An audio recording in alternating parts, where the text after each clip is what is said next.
C'est vraiment une joie. Et peut-être encore avant de commencer, honorer particulièrement les dames qui sont là parmi nous ce matin, vu que c'est la fête des mères. On peut peut-être les applaudir même, non pour les honorer, on peut peut-être les applaudir. Est-ce que ça vous dérange de les applaudir pour honorer toutes les dames? C'est la fête des mères, mais je crois que c'est pas seulement les mamans qu'on veut honorer, c'est aussi toutes les dames qui sont parmi nous et qui sont importantes. Et par-dessus tout, on veut honorer la personne de Jésus encore ce matin. Et c'est ce que nous allons faire aussi à travers ce message. J'avais à cœur de vous apporter le thème des choix guidés par Dieu, des choix selon Dieu. En tant que chrétien, plus largement en tant qu'être humain, faire des choix fait partie de notre vie, ça fait partie intégrante de notre vie. Nous choisissons à longueur de journée. On peut dire que nos vies d'aujourd'hui sont, pour ainsi dire, les conséquences, en tout cas en partie, des choix que nous avons faits hier. Je ne parle pas de choix que font peut-être les politiciens pour lesquels nous sommes, où nous n'avons pas forcément un impact particulier, mais des choix que nous faisons dans nos propres vies. Le soir, avant de nous coucher, nous réglons le réveil pour le lendemain matin pour savoir à quelle heure nous allons nous réveiller. Ça aura une incidence si j'arrive en avance, à l'heure ou en retard à mon travail. Nous choisissons nos tenues du jour, nous choisissons ce que nous allons manger, nous choisissons à longueur de journée. Autant certains choix ont une légère incidence, ou on peut dire pas d'incidence sur notre vie, par exemple la couleur des chaussettes que nous avons mis le matin. Quoique si vous allez à un entretien d'embauche pour une grande entreprise reconnue et vous allez avec des chaussettes dépareillées, peut-être qu'ils vous diront qu'il fallait aller faire votre entretien d'embauche au cirque Helvetia. Mais d'autres choix peuvent avoir des conséquences plus importantes. Le choix d'un conjoint, le choix d'une orientation professionnelle, une décision particulière spirituelle à prendre, le choix d'un budget. Qu'est-ce que je mets en priorité? Et donc, comment faire des choix selon Dieu? Alors d'avance, désolé de vous décevoir, je ne vais pas vous donner les 10 clés ce matin pour ne pas vous tromper. Je ne sais pas si vous avez remarqué, mais la société, souvent, elle nous vend des solutions de pseudo-facilité. Rapidité, efficacité sont les maîtres mots. On peut perdre 10 kilos en un mois. Et voici les 10 points pour perdre 10 kilos en un mois. Ou alors les 10 règles pour réussir son mariage, ou les 10 règles pour monter son entreprise, etc., etc. Toutes ces propositions, qui ne sont certes pas toutes mauvaises, encouragent l'être humain à faire des non-choix, à choisir sans choisir, à choisir sans réfléchir. Et la société tente de choisir à notre place. Quelqu'un a essayé cette méthode, elle a marché chez lui, alors je vais tester sans réfléchir, est-ce que c'est adapté pour ma propre vie, sans penser aux conséquences futures. Alors, gloire à Dieu, nous avons un cerveau. Et tout ce que le monde nous propose, tout ce que la société nous propose n'est pas forcément bon pour nos vies. Et en plus, il est possible de se servir de notre cerveau. Et Jésus, en plus de cela, nous a donné la parole de Dieu pour nous guider jour après jour. Et je vous invite à ouvrir la parole de Dieu dans le livre de Ruth, dans l'Ancien Testament. J'ai remarqué hier soir, ce n'était pas volontaire, que pour la fête des mères, j'avais choisi un personnage féminin. Donc, ça tombait bien dans le livre de Ruth, Ancien Testament, après les juges. Et nous allons lire les 18 premiers versets. À l'époque des juges, il y eut une famine dans le pays. Un homme de Bethléem de Juda partit avec sa femme et ses 2 fils s'installer dans le pays de Moab. Le nom de cet homme était Élimélec, celui de sa femme Naomi, et ses 2 fils s'appelaient Machlon et Kiljon. Ils étaient Éphrathiens de Bethléem en Juda. Arrivés au pays de Moab, ils s'y établirent. Élimélec, le mari de Naomi, mourut, et elle resta avec ses 2 fils. Ils prirent des femmes moabites, l'une s'appelait Orpa et l'autre Ruth. Et ils habitèrent là environ 10 ans. Machlon et Kiljon moururent aussi tous les 2, et Naomi resta privée de ses 2 fils et de son mari. Alors elle se leva, elle et ses belles-filles, afin de quitter le pays de Moab. En effet, elle y avait appris que l'Éternel était intervenu en faveur de son peuple et lui avait donné du pain. Elle partit de l'endroit où elle habitait, accompagnée de ses 2 belles-filles, et elle se mit en route pour retourner dans le pays de Juda. Naomi dit à ses deux belles filles, « Allez-y, retournez chacune dans la famille de votre mère. Que l'Éternel agisse avec bonté envers vous, comme vous l'avez fait envers ceux qui sont morts et envers moi. Que l'Éternel fasse trouver à chacune du repos dans la maison d'un mari. » Puis elle les embrassa, elles se mirent à pleurer tout haut. Et lui dirent, « Non, nous irons avec toi vers ton peuple. » Naomi dit, « Retournez chez vous, mes filles, pourquoi viendriez-vous avec moi? Suis-je encore en état d'avoir des fils qui puissent devenir vos maris? Retournez chez vous, mes filles, allez-y, je suis trop vieille pour me remarier. Et même si je disais, j'ai de l'espérance, même si cette nuit j'étais avec un homme et que je mette au monde des fils, attendriez-vous que pour cela qu'ils aient grandi, refuseriez-vous pour cela de vous marier? Non, mes filles, car à cause de vous, je suis dans une grande amertume, parce que l'Éternel est intervenu contre moi. » Elles se mirent à pleurer tout haut. Orpa embrassa sa belle-mère, mais Ruth lui resta attachée.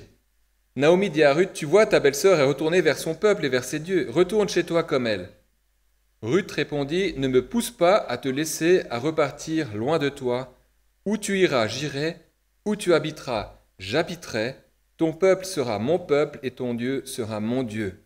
Où tu mourras, je mourrai et j'y serai enterré. Que l'Éternel me traite avec la plus grande sévérité si autre chose que la mort me sépare de toi. » La voyant décidée à l'accompagner, Naomi cessa d'insister auprès d'elle. Elles firent ensemble le voyage jusqu'à leur arrivée à Bethléem. Et je vous inviterai à finir le passage chez vous à la maison des choix guidés par Dieu, des choix selon Dieu. La première chose que j'aimerais soulever, c'est prendre du recul et analyser. Avec l'exemple, ou plutôt le contre-exemple d'Elimelech, et en partie aussi celui de Naomi. On verra que ces paroles sont assez paradoxales, voire contradictoires. L'époque des juges dans laquelle nous nous trouvons correspond à un temps durant lequel le peuple d'Israël oscille entre désobéissance à Dieu et obéissance à Dieu. Tantôt le peuple vit en paix avec Dieu, tantôt il oublie Dieu, et Dieu, pour se rappeler à son peuple, permet des épreuves, permet dans notre texte une famine. Dans d'autres textes du livre des juges, il s'agit d'un peuple qui vient opprimer le peuple d'Israël, d'un peuple voisin qui vient opprimer le peuple d'Israël. Et le peuple d'Israël alterne entre ces périodes de repos et d'autres durant lesquelles Dieu montre sa bonté, parce que le peuple d'Israël est revenu de tout son cœur, a choisi de chercher l'Éternel. Et c'est dans ce contexte que s'inscrit le livre de Ruth. Une famille issue de Bethléem, en Israël, le pays promis, quitte ce pays pour aller dans le pays voisin, le pays de Moab. Un paradoxe, Bethléem, littéralement, c'est la maison du pain. La maison du pain est quittée parce qu'il n'y a plus de pain, parce qu'il y a une famine. N'est-ce pas paradoxal? Elimelech, qui signifie « Dieu est mon roi », s'en va dans un pays où l'on sert le dieu Kémosh et où l'on sacrifie à ce dieu les enfants. N'est-ce pas là aussi paradoxal? Le prénom des enfants, Machelon et Kiljon, signifie stérile et épuisé. Alors ce matin, je ne vais pas faire de la théologie à partir des prénoms et de la signification des prénoms, mais certainement que l'auteur a utilisé ces prénoms aussi pour montrer ou pour refléter l'état du peuple d'Israël à cette époque. Stérilité, épuisement. Tantôt ils sont à Dieu, tantôt ils s'éloignent de Dieu. Tantôt l'oppression parce qu'ils ont oublié Dieu, tantôt ils reviennent à Dieu et Dieu les bénit. Et ce qu'il reste à Noémie après la mort de son mari et de ses deux fils, c'est bien cela, c'est de la stérilité et l'épuisement. Elle le dit elle-même qu'elle est trop vieille pour de nouveau enfanter. Elle changera même son prénom, elle dira « appelez-moi Mara », c'est-à-dire amertume, quand elle reviendra à Bethléem. Est-ce que nos vies ne reflètent pas de temps en temps cette stérilité ou cet épuisement? De se dire « je suis lasse, j'en peux plus ». Peut-être justement à cause d'un mauvais choix. De se dire « mais je suis dans une impasse ce matin ». Le choix de quitter Israël semble plutôt incompréhensible à première vue quand on lit ce passage. Mais entre nous, humainement parlant, juste entre nous, bon, il paraît que je suis filmé, mais ça ira pas sur Internet, enfin, si, quand même. Entre nous, est-ce que Elimelech n'avait pas raison? Si on était dans cette situation, j'ai une famille, il y a la famine, je vois que mes enfants n'ont plus assez à manger. Est-ce que je vois dans le pays voisin, dans le pays de Moab, qu'il y a à manger entre nous? Est-ce que nous n'aurions pas raisonné? Bon, le déménagement, c'était une cinquantaine de kilomètres, c'est pas grand-chose. Mais on passe du pays promis à un pays idolâtre. Est-ce que ce choix ne reflète pas quelquefois des choix que nous faisons dans nos vies? Alors vous n'avez pas besoin de dire Amen. Elimelech voit la famine, sans doute a-t-il ce désir de protéger sa famille. Nous pourrions peut-être être tentés de le féliciter pour une certaine sagesse face aux éléments, aux éléments défavorables de la vie. Et quelquefois la vie, et souvent même la vie nous offre et peut nous rouer de coups qui sont des fois violents. Mais comment réagissons-nous? La société dit, si ton couple traverse une tempête, stoppe tout, va voir ailleurs. Je ne parle pas de violence conjugale où il est nécessaire de protéger un parti ou l'autre. Je parle de défis que chaque couple peut traverser. Alors le texte ne nous dit pas si la mort du père et de ses deux fils est un jugement de Dieu, et je ne m'aventurerai pas sur ce terrain-là. Mais on peut s'interroger sur le bien fondé de la décision. Proverbe 16, 25 nous dit « La voie qui paraît droite à un homme peut finalement conduire à la mort. » Psaume 37, 3 à 5 « Confie-toi en l'Éternel, fais le bien, aie le pays pour demeure, et que la fidélité soit ta nourriture. Fais de l'Éternel tes délices, et il te donnera ce que ton cœur désire. » Et j'aimerais lire ce qui nous a été lu en introduction. Je me suis dit, mais ça va tellement dans le message. Psaume 53. Du haut du ciel, Dieu observe les hommes pour voir s'il y en a un qui est intelligent, qui cherche Dieu, qui fait le choix de chercher Dieu, de se placer dans sa présence et de choisir, d'attendre que Dieu donne peut-être son feu vert pour telle ou telle décision, indique le chemin à faire. Alors nos choix auront toujours une conséquence sur nos vies et celles de ceux qui nous entourent. Mais qu'en est-il de nos propres vies? Les échecs, les défis, les difficultés de la vie nous ont-ils permis de grandir en sagesse pour faire des choix justes aujourd'hui, ou avons-nous essayé de nous en tirer seuls? Nous pouvons faire des choix en nous laissant guider par les circonstances, par des émotions, par des sentiments, sans prendre le temps du recul et un peu peut-être comme Elimelech, ne pas justement analyser la situation. Tant de vie gâchée suite à des mauvais choix. Est-ce que ça vous intéresse un petit témoignage? Oui? J'aime bien les petits témoignages. Bon, ça me concerne moi personnellement, alors voilà. Mais c'est pas que ça me concerne, mais ça permet aussi à chacun de peut-être se mettre en face de ce que vous vivez journalièrement. Avant d'être pasteur, j'ai été formé dans l'agriculture. Et à la fin de mes études, il fallait que je trouve un travail et j'ai commencé à postuler à droite à gauche, à chercher des offres d'emploi. Et j'ai trouvé sur une exploitation céréalière, donc j'ai grandi en France, en Alsace, et j'ai trouvé une exploitation céréalière dans le centre de la France, en dessous de Paris. Et je me suis dit, bon, je vais aller là. Je n'ai pas trop réfléchi, j'en ai juste touché un mot à mon papa. Et lui, on en a discuté 2 mots ensemble, et il m'a dit, mais Stéphane, je crois que ce n'est pas pour toi, ça. Je pense que tu ne devrais pas y aller. Personnellement, j'ai décidé d'y aller coûte que coûte. Dans ma tête, en fait, j'avais déjà pris la décision. Et il s'est avéré que ce choix était un mauvais choix. Il s'est avéré que c'est mon père qui avait raison et qui avait la sagesse de me dire « Mais Stéphane, je ne pense pas que ce soit pour toi. » Pour diverses raisons, ça a été une expérience, on va dire, pas forcément positive. On en ressort toujours des éléments positifs, mais sur le moment, ce n'était pas forcément positif. Le choix d'Elimelech a conduit à 10 ans hors du pays promis, 10 ans durant lesquels Naomi va perdre son mari, va perdre ses 2 fils. Le choix des espions envoyés par Moïse pour aller découvrir le pays promis, encore avant ce passage de Ruth, a conduit le peuple d'Israël à 40 ans de désert. Quitter le pays promis a entraîné Naomi à se retrouver seule en pays idolâtre, sans mari, sans fils, sans descendance, tout cela parce qu'il n'y a pas eu un temps de recul, un temps d'analyse. Il y a ces choix professionnels, peut-être économiques, établir un budget familial. Est-ce que mes enfants sont rois à la maison ou est-ce qu'ils peuvent évoluer dans un cadre sécure? Je discutais récemment avec un médecin qui a une spécialisation en pédiatrie et puis qui me disait « Mais bienheureux sont les parents qui savent dire non à leurs enfants. » Parce que dans la société, à un moment ou à un autre, on est confronté à un non, il y a des règles. Il me disait « Mais bienheureux sont les parents qui savent mettre un cadre sécure. » Je ne parle pas d'un cadre complètement serré, mais un cadre dans lequel les enfants peuvent évoluer. Choisir un conjoint non chrétien conduira à des difficultés concernant la foi en Dieu. À un moment ou à un autre, l'éducation chrétienne des enfants sera mise sur la table. Et qu'est-ce que je fais? Est-ce que je prends les enfants avec moi le dimanche matin ou est-ce que tu les emmènes à la course à pied avec toi ou au match de foot? Un conjoint chrétien ne garantit pas forcément un mariage facile non plus, mais ça permet d'avoir une base commune, Jésus. Et c'est lui que nous voulons honorer. Il y a aussi bien sûr les choix qu'il faut faire sur le moment présent, accepter peut-être des invitations ou telle activité alors que nos agendas sont déjà tellement surchargés. Qu'est-ce que nous choisissons?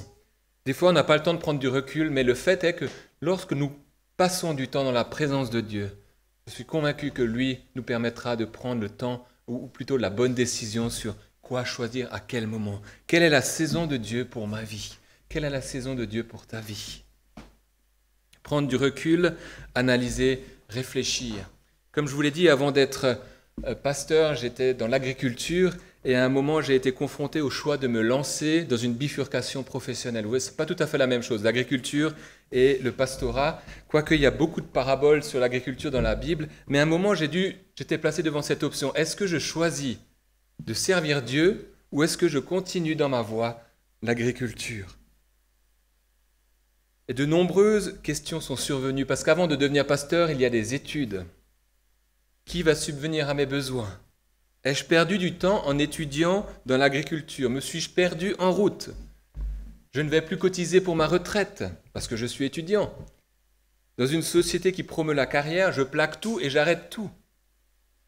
Il y a des personnes qui m'ont dit, mais c'est pas sage ce que tu fais. Tu as un diplôme, tu as commencé à travailler, ne va pas maintenant tout plaquer pour recommencer des études et ne rien avoir.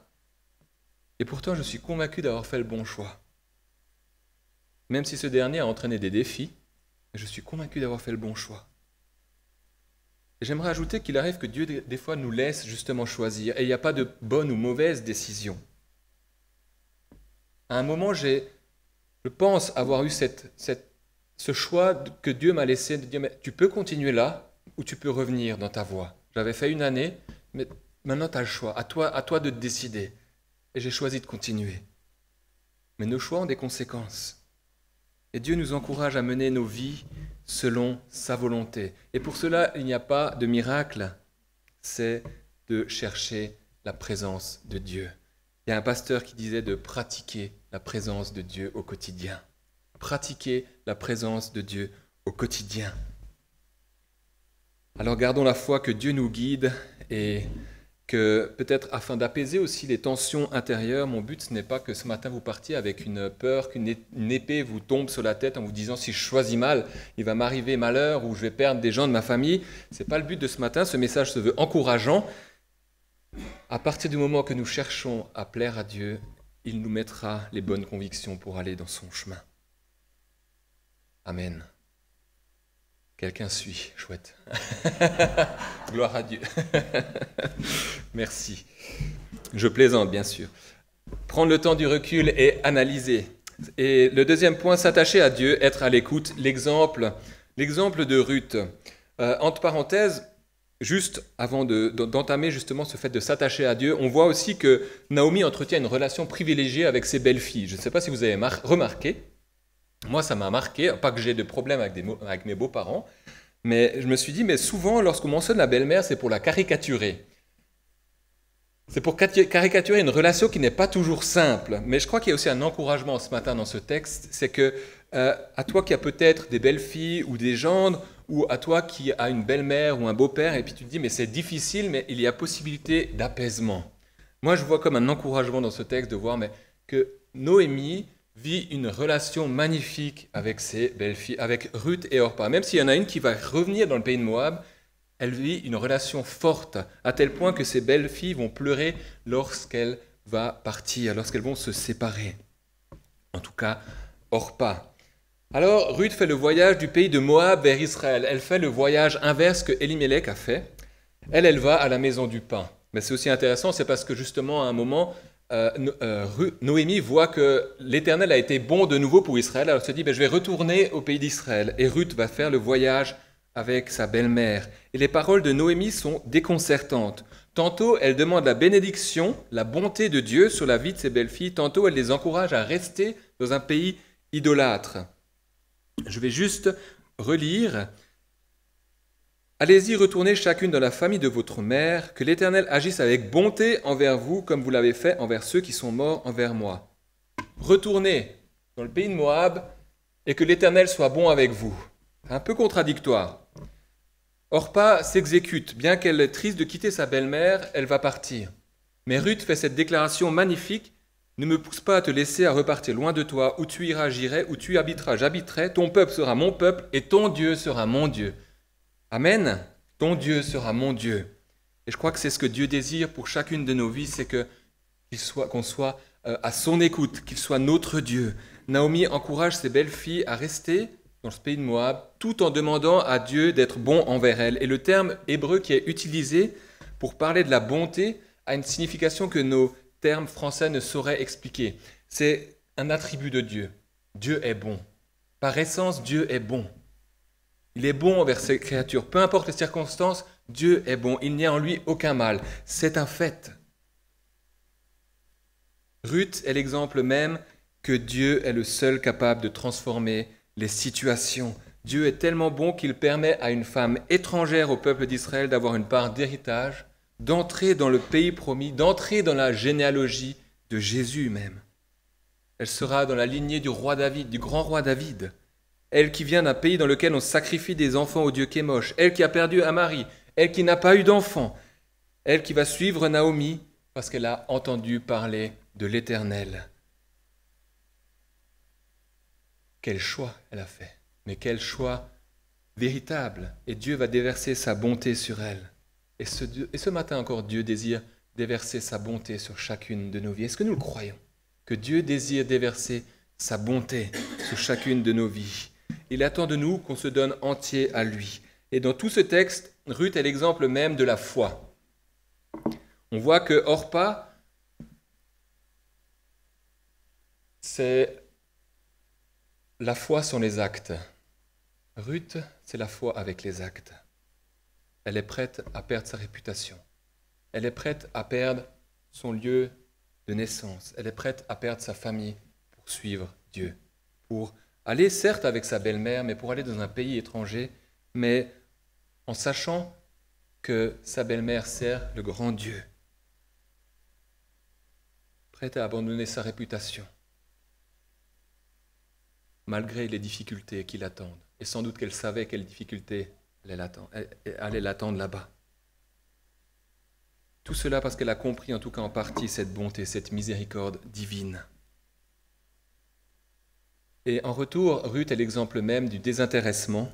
Elle s'occupe de sa belle-mère, elle fait confiance à Dieu, elle suit sa belle-mère en sachant très bien que cette dernière ne pourra pas enfanter, mais elle fait confiance en la bonté de Dieu. Mais ça, on le saura à la fin du livre, que justement, elle va de nouveau enfanter. Au moment où elle était dans la fournaise, au moment où elle a dû faire ce choix de quitter son pays, nous, on connaît la fin de l'histoire, c'est facile, on se dit, c'est une belle histoire, hein.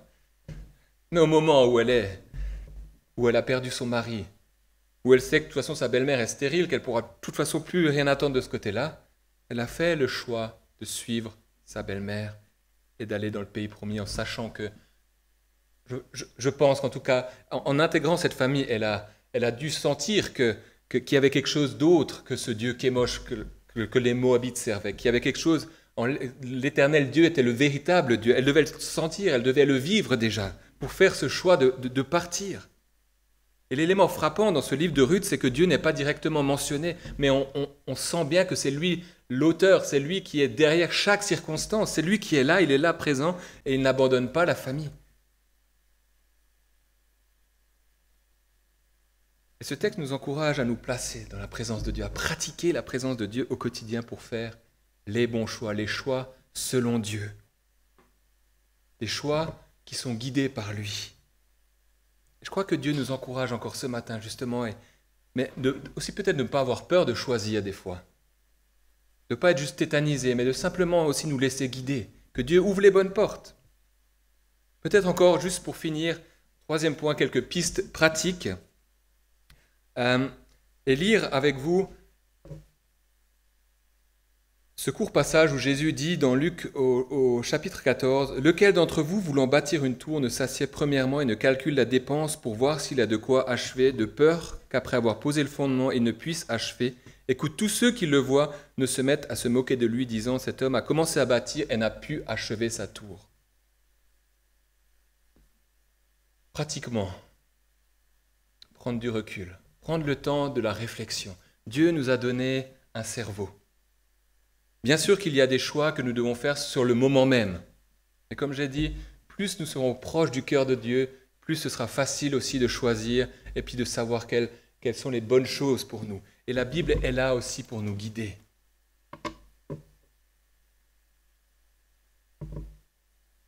Prendre le temps d'analyser, prendre le temps de la prière, prendre le temps de s'entourer aussi de personnes remplies de la sagesse de Dieu. Ruth était entourée par sa belle-mère. La suite du livre vous montrera, vous le lirez à la maison chez vous, en tout cas je vous invite à le faire, que Naomi va donner plusieurs conseils à sa belle-fille plus tard, et Ruth s'est entourée justement de ces paroles de sagesse. Et le choix le plus important, il y a bien sûr ce temps de recul, mais le choix le plus important que nous ayons à faire ce matin, c'est de nous placer devant Dieu. C'est peut-être le choix, c'est le choix le plus important de notre vie, c'est justement de nous positionner par rapport à Jésus. Croire que Jésus est mort sur la croix pour nos péchés. Il n'y a pas de choix plus important aujourd'hui. Et ensuite, Dieu désire que nous vivions nos relations avec la même bonté qu'il a fait preuve envers nous. Et là, tout le monde dit Amen. Nous sommes en chemin, n'est-ce pas? Pas toujours simple. Vivre nos relations avec la bonté que Dieu a eue pour nous. Et je crois que pratiquement c'est ce que Dieu désire. Aime le Seigneur de tout ton cœur, de toute ton âme, de toute ta force, de toute ta pensée et ton prochain comme toi-même, a dit Jésus. Prendre le temps du recul, prendre le temps d'être dans la présence de Dieu, prendre le temps de bien choisir ses amis.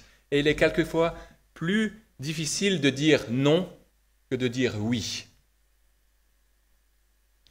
Mais dans choisir ses amis, c'est aussi choisir des personnes qui sont capables de nous confronter, qui ne nous disent toujours pas « Oui, c'est très bien, vas-y, fais. » Non, des personnes qui sont aussi capables de dire « Moi, je ne pense pas que ce soit une bonne chose. » Et nous, d'avoir la sagesse de reconnaître nos mauvaises, peut-être, nos mauvaises idées, de se dire « Mais ouais, tu as peut-être raison, ce n'est pas là que Dieu veut m'amener. » Alors, apprenons ce matin vraiment à nous approcher de Dieu, à prendre ce temps de recul pour choisir. Nos existences sont faites de choix plus ou moins importants, mais à un moment ou à un autre, nous avons à choisir. Choisir de nous positionner devant Dieu, choisir de vivre nos relations en fonction de ce que Dieu désire, choisir de vivre notre vie en fonction de ce que la Bible nous indique. Et ça, seulement Dieu peut nous aider à le faire par son esprit. Je vous invite à la prière. Seigneur Jésus, merci pour ta fidélité. Merci Seigneur pour ta présence. Seigneur Jésus, oui, c'est toi que nous voulons honorer, glorifier. Merci Seigneur Jésus parce qu'à la croix, tu as donné ta vie pour nos péchés. Merci Seigneur Jésus parce que tu as fait preuve de bonté envers nous. Et ce texte de Ruth nous montre à quel point tu as fait preuve de bonté envers Ruth, qui était délaissée, qui était abandonnée, sur qui on n'aurait pas parié un sou. Mais tu as changé la situation en bien. Et Seigneur Jésus, merci parce que tu es encore celui qui est capable de changer les situations ce matin. Et je te prie, Seigneur, nous te prions de venir étendre ta main et de déverser ta bonté sur chacune de nos vies, sur chacune de nos familles, Seigneur. Là où il y a des défis, là où il y a des choix difficiles à faire, peut-être des relations dont il faut se séparer, d'amis qui ne sont pas, des relations d'amis qui ne sont peut-être pas très bonnes, de mauvaises influences. Et Seigneur, là où il y a la tempête, peut-être dans les couples aussi, merci parce que là aussi tu mets ta paix. De choisir de chercher un chemin avec toi, ensemble. Merci Seigneur Jésus parce que tu es celui qui renverse les situations pour les tourner en bien. Que tu es celui qui est bon et qui désire, Seigneur, te révéler à chacun de tes enfants. Gloire à toi, Jésus. Amen. Que Dieu vous bénisse. Alors, les annonces de la semaine, c'est la semaine des groupes de maison qui ont lieu plusieurs soirs de la semaine. Si vous avez besoin de renseignements, le pasteur vous les donnera volontiers. Mardi, le matin à 9h, les femmes en promenade méditent un psaume. Elles se retrouvent à la forêt de Montcor. Et le mardi soir, à 20h, il y a une réunion de prière ici à l'église. Jeudi 18 mai, c'est le jour de l'Ascension. Et il n'y aura pas la réunion de prière qui a souvent lieu le jeudi. Mais ce jour-là, il n'y en a pas. Alors, contrairement à ce qui est dit, elle a lieu.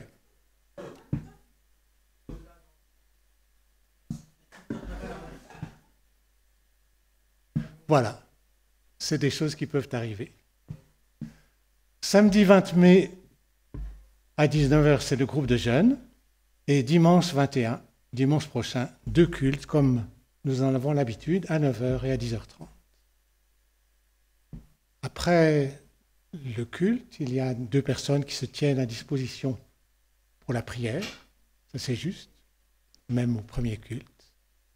Je crois que j'ai dit tout ce que je devais. Et je vous invite à ce que nous prions encore pour demander la bénédiction de Dieu.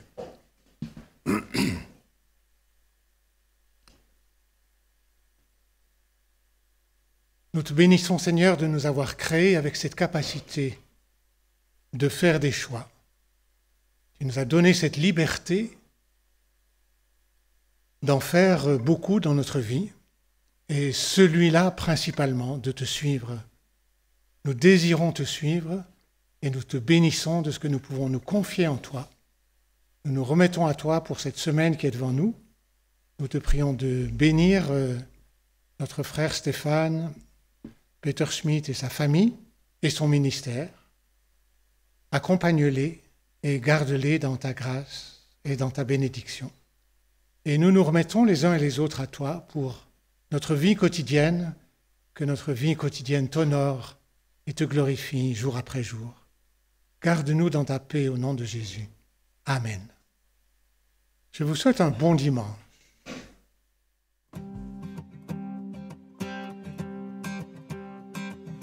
Quittant la gloire de ton ciel, tu es venu sur terre. Fils aimé du Dieu éternel, tes bras tu as ouverts. Ta grâce a bouleversé le cours de notre humanité. Nous crions ensemble victoire. Christ est la lumière du monde, que sa gloire couvre la terre. Puissance infinie qui libère, son nom est saint, il est saint, il est saint. Nous les fils et les filles du roi, entonnons chaque